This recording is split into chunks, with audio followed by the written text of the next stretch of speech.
தூக்கமின்மை அப்படின்னு சொல்கிறது வந்து ஒரு தேசிய வியாதி மாதிரி. வீட்டில் யாராவது ஒரு ஆளுக்கு தூக்கமின்மை அப்படின்னு சொல்கிறது இருந்து கொண்டே இருக்கும். எப்போ பார்த்தாலும் அவட்ட ரூம் லைட் எரிஞ்சு கொண்டே இருக்கும். இந்த மாதிரி இந்த தேசிய வியாதிக்கு வந்து நிறைய சொல்யூஷன்கள் இருக்குது. ஆனால் நிறைய பேர் வந்து இப்போ அண்மை காலமாக வந்து தூக்கமின்மை அப்படின்னு சொல்கிறதுக்கு வந்து அதிகமானவங்க மாத்திரைகளை எடுத்துக்கொள்கிறாங்க. இந்த மாத்திரைகளை எடுத்துக்கொள்கிறது சரியான விஷயமா இல்லை தவறான விஷயமா அப்படின்னு சொல்கிற ஒரு கேள்வி ஒன்று இருக்குது.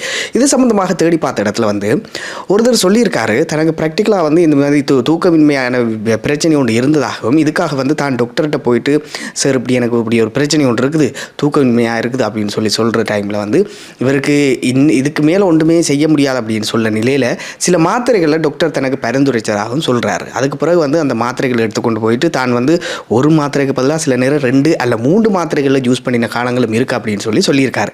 அதுக்கு பிறகு உடம்புல சில சேஞ்சஸ் தெரிஞ்சிச்சு அப்படின்னு சொல்கிறாரு. அதுக்காக வந்து தான் ரொம்பவுமே அதை பார்த்து யோசிச்சுட்டு எதிர்காலத்தில் இது வந்து பெரிய ஒரு பிரச்சனையாக உருவாகி இருக்கிறோம், இது வந்து உடம்புக்கு தேவையில்லாத ஒரு பிரச்சனைகளை வியாதிகளை கொண்டு வரதுக்கான சந்தர்ப்பங்களும் இருக்குது அப்படின்னு சொல்கிறதால வந்து அவர் வந்து அந்த மாத்திரைகளை பயன்படுத்துறதை வந்து ஃபுல்லாகவே நிறுத்தினதாகவும் குறிப்பிடப்படுகிறது.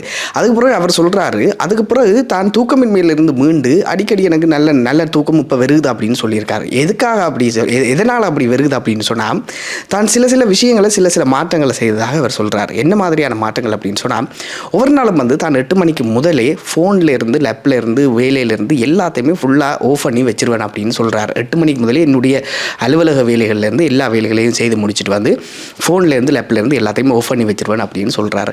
அதே மாதிரி 8 மணிக்கு முதலே என்னுடைய டின்னர் அதாவது இரவு சாப்பாட்டை வந்து முடிச்சிடுவேன் அப்படின்னு சொல்கிறாரு. அதே மாதிரி தனக்கு வாசிக்கிற பழக்கம் இருக்குது அப்படின்னு சொல்கிறாரு. அதாவது தான் ஒரு ஹவர் அல்லது ஒரு நாளைக்கு 1 மணித்தியாலம் இல்லை 2 மணித்தியாலமாவது வாசித்து கொள்வேன். ஏதாவது புத்தகங்களோ சரி இல்லை நியூஸ் பேப்பர்ஸோ சரி அந்த 8 மணிக்கு பிறகு வந்து 1 மணித்தியாலம் இல்லை 2 மணித்தியாலம் வாசிக்கிற பழக்கம் இருக்கிறதால நான் வாசித்து கொள்வேன் அப்படின்னு சொல்கிறாரு.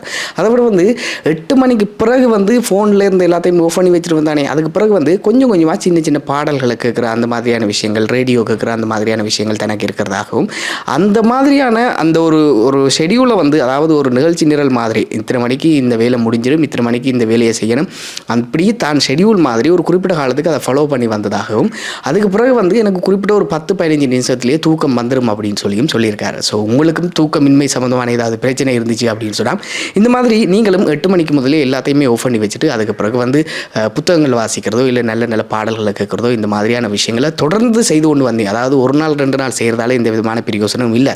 தொடர்ந்து செய்து கொண்டு வந்தீங்க அப்படின்னு சொன்னால் உங்களையும் இந்த மாதிரியான சேஞ்சஸ் இருக்கத்தான் செய்யும்.